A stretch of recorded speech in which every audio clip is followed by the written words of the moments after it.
Alhamdulillah terbantu karena di mata saya ini bukan hanya sekedar anyaman, tapi warisan intelektual dari keturunan kita, dari nenek moyang kita gitu. Ini yang wajib dilestarikan.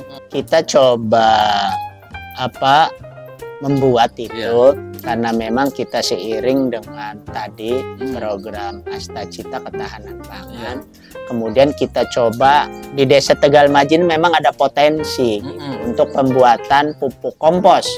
Karena ada satu kampung di Desa Tegal Maja itu memang peternak tradisional. Itu ada ratusan kerbau yang mungkin kotorannya ini malah menjadi penyebab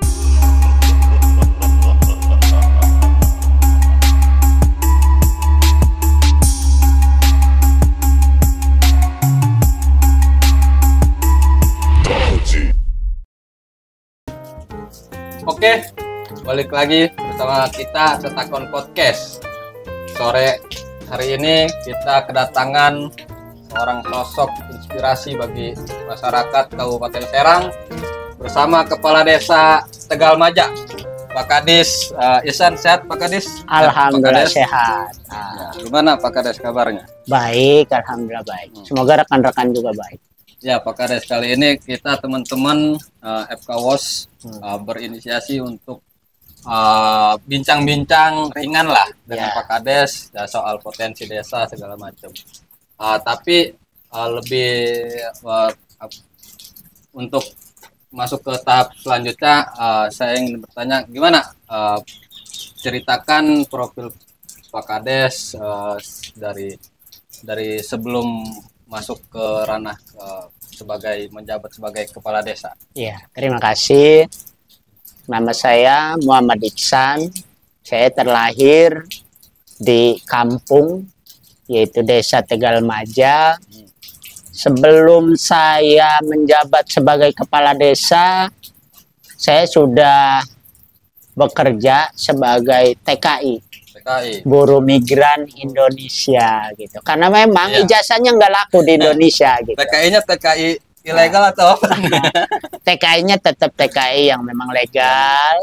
Saya pernah ke Korea Selatan untuk bekerja di sana selama 5 tahun gitu. Dan alhamdulillah ilmu yang saya dapat di Korea itu bisa sedikitnya membantu dalam menunjang kinerja saya sebagai kepala desa. Dibawalah ilmu dari Korea ke Tegal Maja ini. Ya, alhamdulillah. Di Korea itu apa yang selama Pak Kades pelajari yang 5 tahun ya? Ya, 5 tahun itu yang diambil dari negeri Korea Selatan. Korea Selatan apa Korea Utara? Korea Selatan. Korea Selatan. Apa aja itu Pak Kades? Jadi banyak hal, mulai dari etos kerja, kemudian budaya, dan juga infrastruktur di negara maju. Korea Selatan itu bisa kita aplikasikan dan kita contoh untuk diaplikasikan di Desa Tegal Maja ini. Gitu. Itu tahun berapa itu? Saya pulang itu 2013. Pulang ke Tegal Maja ini? Iya, ke Tegal Maja. 2013 langsung mencalonkan diri sebagai kepala desa atau memang ada jenjang waktu? Ada, jeda waktu. Jeda waktu ada. Saya kemudian membuka usaha fotokopi. Awalnya itu dari belajar juga secara otodidak tuh. Karena memang akses internet di Korea Selatan itu sangat mudah. Jadi itu bisa saya gunakan ketika di sela-sela libur. Itu bisa mempelajari tentang usaha lah. Yang saya pilih itu mungkin usaha fotokopi gitu. Sebelum saya dicalonkan sebetulnya. Dicalonkan? Bukan mencalonkan. Bukan mencalonkan. Karena ya memang cita-citanya nggak ada sih saya dulu menjadi kepala desa gitu. Nggak terbayang gitu. Iya. Berhubung ya mungkin rekan-rekan dari pemuda di Desa Tegal Maja mendorong saya, kemudian saya izin ke orang tua ibu saya, akhirnya direstui dan alhamdulillah terpilih. Alhamdulillah terpilih. Oh iya. Tapi dari basic dari background keluarga emang yang sebelumnya ada background emang sebagai pejabat daerah kah atau emang Pak Kades inilah yang akhirnya bisa di keluarga itu yang emang satu-satunya jadi pejabat. Iya, iya.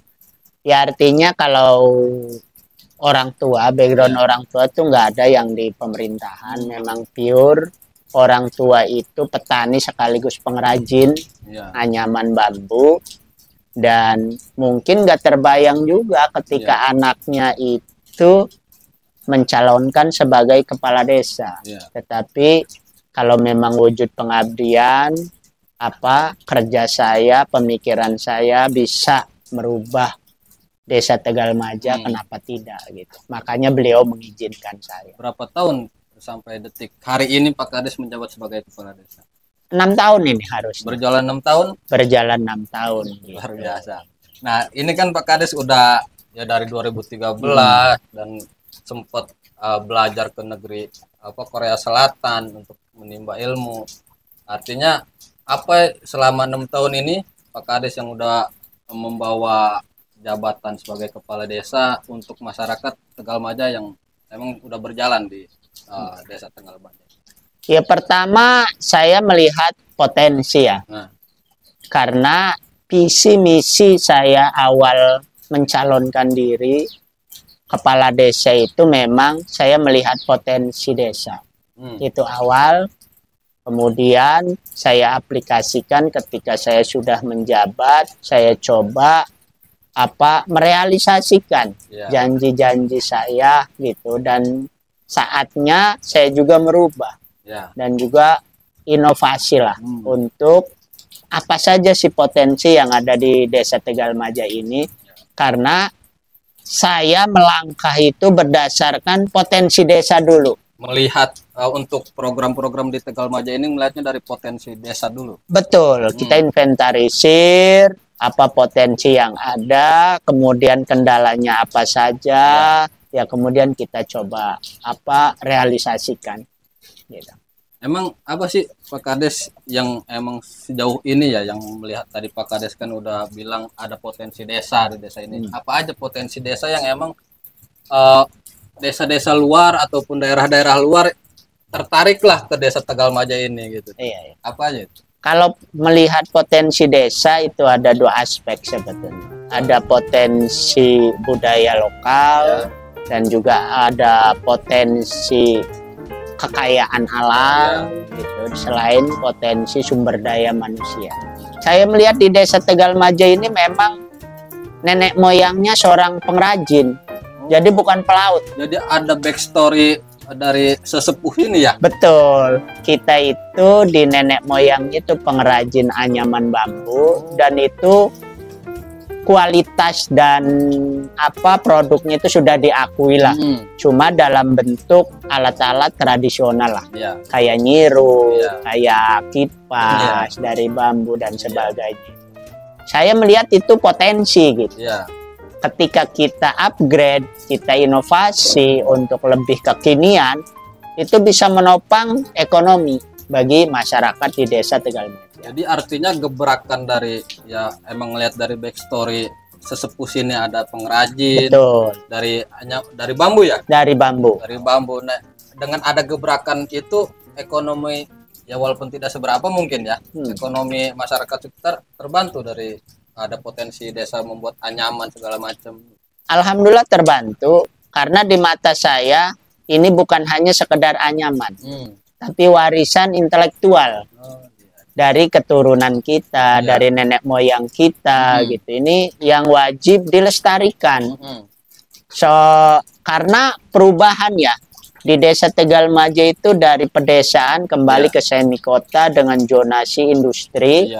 Makanya mindset masyarakat di Tegalmaja pun itu berubah gitu. Sehingga kekayaan intelektual berupa anyaman ini sudah tidak digandrungi oleh masyarakat. Dan saya nggak mau itu, karena saya nggak mau kekayaan intelektual ini punah begitu saja. Padahal ini yang menopang. Sampai saya jadi kepala desa pun awalnya itu dari penghasilan ayah saya seorang pengrajin anyaman. Iya. Nah tadi oke lah, itu gebrakan pertama Pak Kades yang menjabat, sampai sekarang pun program itu masih berjalan ya untuk anyaman segala macam. Berjalan dengan kita upgrade kekinian. Saya menggunakan anggaran dana desa salah satunya untuk peningkatan sumber daya manusia dengan potensi lokal yang ada, kemudian kita upgrade menjadi produk-produk yang memang seiring zaman juga sudah mulai berkembang sehingga kita tidak ketinggalan. Alhamdulillah sudah berjalan. Hasil anyaman itu ada dijual belikan kah ke luar atau memang hanya sekitar Tegalmaja aja? Apa memang ini kan produknya nih ya? Betul. Apakah produk ini udah tersebar ke luar negeri atau hanya memang luar daerah? Ada upaya itu? Awalnya sih kita ke lokal ya. Lokal Banten dan juga melalui pameran itu merambah mungkin ke luar daerah. Kemudian sempat kita kirim juga ke Malaysia. Itu berupa anyaman kayak hempes untuk telur. Itu kita kirim 500 piece saat itu gitu. Ya alhamdulillah semakin dikenal. Itu oke. Dari segi perkebunan ada nggak potensi desa yang ya nilai jual ke masyarakat sekitar gitu, masyarakat setempat yang emang ini daerah Tegalmaja ini tanahnya subur untuk tanaman-tanaman sayuran atau memang jagung, karena melihat nampaknya sekarang juga ada lahan kita sebut lahan tidur lah yang diberdayakan semaksimal mungkin untuk budidaya tanaman, sayuran, sebagai macam. Di sini pun seperti itu. Ya, artinya kita sebetulnya ada perubahan lagi ya dari segi pertanian. Karena memang tadi dari perubahan status dari pedesaan kemudian menjadi zonasi industri sehingga tanah-tanah pun semakin berkurang, lahan-lahan pertanian semakin berkurang. Makanya kita bentuk yaitu lebih ke urban farming. Jadi memanfaatkan lahan sesempit apapun, mungkin di pekarangan rumah masyarakat itu kita optimalkan biar produktif. Makanya kami di Desa Tegalmaja pun mendirikan pekarangan pangan bergizi. Itu bukan hanya untuk bercocok tanam sebetulnya, tetapi lebih untuk memberikan edukasi bahwa lahan sempit pun masih kita bisa manfaatkan untuk menopang ketahanan pangan keluarga. Gitu. Itu nampaknya juga di samping kanan kita nih ada lahan ya, walaupun tidak seluas mungkin, artinya dimanfaatkan lah oleh pemerintah desa untuk ketahanan panganan itu ya Pak Kadis ya. Ya betul, itu salah satunya. Makanya itu untuk edukasi juga. Karena apa? Bagaimana kita menuju swasembada pangan ketika generasi muda, masyarakat, kemudian anak-anak sekolah itu belum bisa mengenal, belum menyenangi di dunia pertanian. Ini mungkin hanya sekedar wacana nantinya kita menuju ketahanan pangan, tetapi generasi mudanya dari mindset dan juga perilakunya itu tidak kita arahkan untuk menyenangi dan menggandrungi lah pertanian. Sejauh ini di Tegalmaja ini ada nggak edukasi ke masyarakat sekitar ya dari segi untuk tadi ya cara bercocok tanam atau memanfaatkan lahan kosong untuk ketahanan pangan tersebut gitu. Ya kita mulai dari anak-anak PAUD. Jadi pekarangan pangan bergizi ini coba kita sinkronkan, coba kita kerjasama dengan pengelola PAUD dan SD di sekitar Desa Tegalmaja. Ada kolaborasi. Jadi ada kolaborasi, nanti anak-anak ini berkunjung.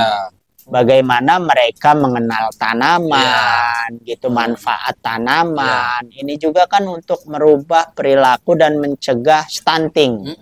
Jadi ketika mereka mengenal tanaman, kemudian mereka nyaman, menyenangi itu, otomatis mindset mereka akan berubah sehingga menyenangi gitu tuh edukasi pertanian itu. Karena setelah hasil kunjungan itu, anak-anak ini akan dibekali dengan satu bibit tanaman, mungkin memanfaatkan bekas minuman untuk mengurangi sampah juga kan itu.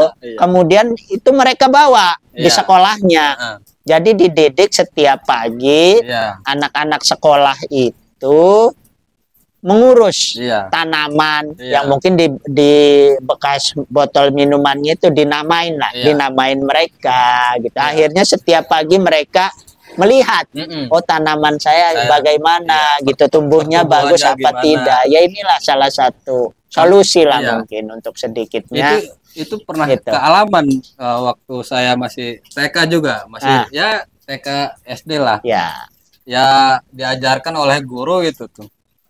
Kacang hijau itu kan, kacang hijau dimasukin ke mana botol bekas, kasih tisu atau kapas ya. Betul. Diairin kan bertumbuh. Berkecambah. Iya, jadi toge segala Betul. macam. Nah, artinya itu juga di sini ya ada edukasi seperti itulah ke anak-anak sekitar Tegalmaja gitu ya. Artinya supaya dia tahu loh, oh ini caranya begini, caranya begini. Gitu. Iya, karena itulah, karena anak-anak sekarang kan lebih pahamnya ke HP. Sedangkan kita menuju swasembada. Iya. Gitu. Bagaimana kalau kita hanya diam, tidak merubah mindset, tidak mengarahkan generasi penerus ini untuk bisa melanjutkan pertanian gitu. Bagaimana bisa menuju swasembada pangan. Ya, Pak Kadis. Karena saya ngeliat sendiri lumbung apa ya? Ya kita bisa sebut pucuk permasalahan pun adanya di desa. Bahkan sejauh saat ini ya, pemerintah pusat, pemerintah daerah, baik provinsi maupun kabupaten, ada program-program. Kalau pusat kan ada koperasi desa merah putih. Betul. Begitu juga dari pemerintah kabupaten coba untuk menggandeng pemerintah desa untuk bagaimana caranya sampah ini dikelola dengan baik, untuk ada kompos segala macam kan bisa tuh ya, sampah-sampah itu baik sampah organik maupun organik dijadikan sampah. Nah ini sejauh ini udah ada belum sih untuk, maksudnya sebelum ada ajakan dari pemerintah kabupaten di Tegalmaja ini udah ada belum tuh kompos desa yang dari sampah-sampah itu? Iya, kita coba membuat itu karena memang kita seiring dengan tadi program Astacita Ketahanan Pangan. Kemudian kita coba di Desa Tegalmaja memang ada potensi gitu, untuk pembuatan pupuk kompos. Karena ada satu kampung di Desa Tegalmaja itu memang peternak tradisional. Itu ada ratusan kerbau yang mungkin kotorannya ini malah menjadi penyebab lingkungan, masalah lingkungan. Nah, akhirnya kita berinisiatif dengan coba kolaborasikan dengan program ketahanan pangan. Oh, ini bisa dijadikan pupuk kompos, akhirnya menjadi penunjang juga untuk arah ke swasembada pangan tadi. Karena saya berpikir ketika kita program ketahanan pangan itu digaungkan oleh Presiden, tetapi jangan sampai tanah-tanah di Indonesia, khususnya tanah-tanah desa ini diperkosa oleh pupuk-pupuk kimia. Karena asumsinya untuk lebih menopang secepat itu untuk memenuhi swasembada pangan tadi. Ini tidak boleh karena ini sifatnya instan yang memang akan menjadi permasalahan di kemudian hari. Ketika anak-anak cucu kita mau bertani, lahan-lahan kita sudah tercemari dengan pupuk kimia, akhirnya kesuburannya berkurang. Ini juga lah untuk penyeimbang. Akhirnya kita buat pupuk kompos gitu. Udah berjalan berapa tahun itu? Ada sekitar 6 bulan lah, sekitar 6 bulan berjalan. Alhamdulillah itu diterima gitu. Kemudian kita aplikasikan juga di tadi pekarangan pangan bergizi desa itu. Gitu. Jadi luar biasa ya. Ini potensi desa daerah Tegalmaja ini banyak sekali.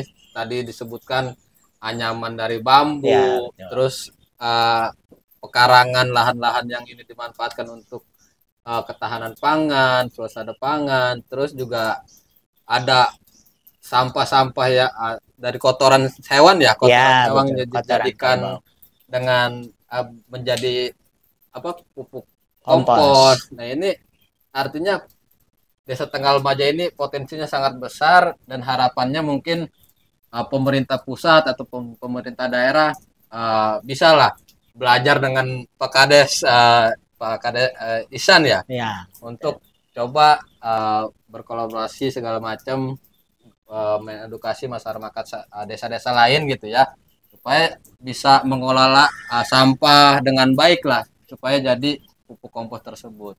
Gitu. Baik Pak Kades, mungkin tadi kita udah ngobrol panjang, kita rehat dulu lah ya sebentar. siap.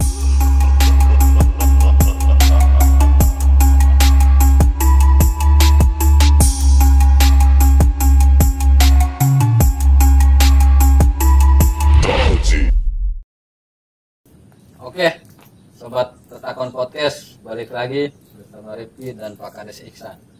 Pak Kades, tadi kita udah ngobrol panjang lah soal potensi desa. Ya. Ada nggak inovasi-inovasi dari Desa Tegalmaja ini? Ya, kita salah satu proyek itu inovasi, karena memang potensi ini tidak selayaknya juga dijalankan ketika kita stagnan. Iya. Jadi ada beberapa inovasi yang sudah dijalankan Desa Tegalmaja. Ya tadi itu, inovasi dari anyaman tradisional, kemudian kita upgrade menjadi hampers, menjadi gelas dan sebagainya. Itu salah satu inovasi Desa Tegalmaja. Kemudian juga pemanfaatan limbah-limbah tali kertas, kita sudah ada inovasi. Kemudian untuk lingkungan kita juga sudah membuat pupuk kompos tadi gitu. Dan inovasi ini ya mudah-mudahan bisa bermanfaat bagi masyarakat Desa Tegalmaja khususnya gitu. Udah ada enggak pemerintah kerjasama lah dengan pemerintah pusat maupun pemerintah daerah dari inovasi-inovasi itu? Karena memang kita memberlakukan sistem kolaboratif ya.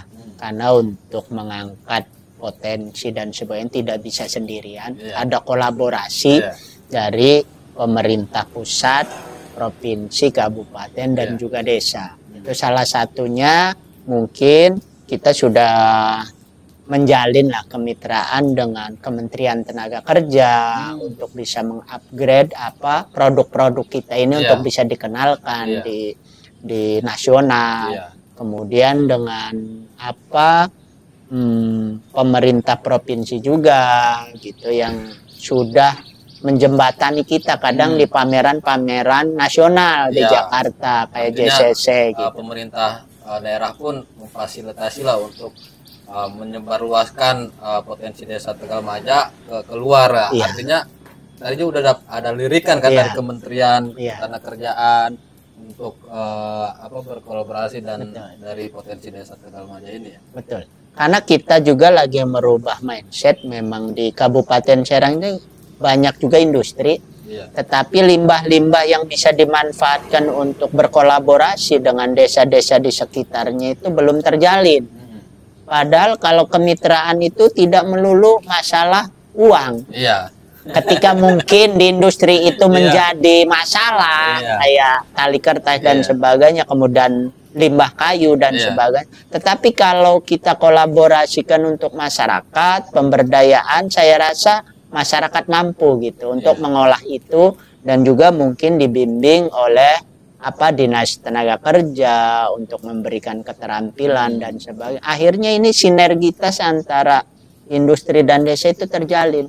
Jadi para industri ini bukan hanya memberikan lapangan kerja di dalam perusahaannya, tetapi bisa memberikan peluang kerja di luar perusahaannya, sehingga kemitraan ini bisa berjalan.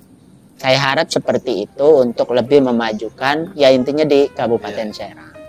Luar biasa ya, inovasi Tegalmaja ini udah dapat lirikan dari kementerian. Ya, harapan kita desa-desa yang ada di Kabupaten Serang pun bisa mencontoh Desa Tegalmaja ini. Pak Kades, pesan dan kesan kepada masyarakat Desa Tegalmaja khususnya kepada masyarakat Kabupaten Serang. Ya, pesannya jangan sampai kita lelah untuk pengabdian kita terhadap masyarakat, karena masyarakat adalah wujud nyata perjuangan bagi seorang kepala desa untuk bagaimana merubah sehingga kesejahteraan dan kemakmuran masyarakat itu bisa terlaksana. luar biasa. Baik, sobat Ketakon Podcast, sampai jumpa kembali Pak Kades nanti Ya. di episode selanjutnya. Mungkin cukup sekian. Assalamualaikum warahmatullahi wabarakatuh. Waalaikumsalam warahmatullahi wabarakatuh.